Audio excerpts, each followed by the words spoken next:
I was just in my last year at university and going to be a writer, hopefully.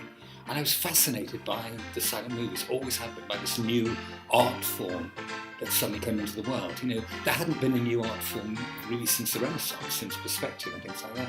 And suddenly there's a totally new art form.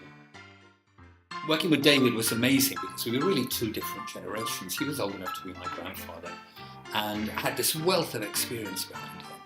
And I knew nothing, although I thought I knew everything. But instead of bludgeoning me with his information, he gradually just sort of slipped in little lessons. And I realised really years later how much I learnt from him.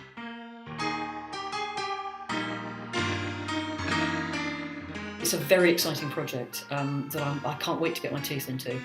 And what's particularly exciting about this is that Warner Brown has taken the opportunity of this production to revisit the show all these years later and has rewritten some of the small parts of the scenes. He's also reintroduced songs that were cut after the original 1980 production, and also, for the very first time, a song that was written by Warner Brown and David Henneken for the original production but never used has been reintroduced. So it'll be the first time it's being heard.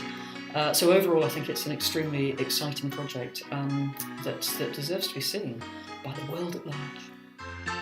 Thrilled that this is going to the Finborough because it's one of my favourite spaces in London or in the world really, and the idea of doing this almost where the audience is in touching distance I think brings back the simplicity of the original movies. They were made on rooftops so they could get the light, so they didn't have to do interiors, or they were made outside in little backyards when they first went to Hollywood.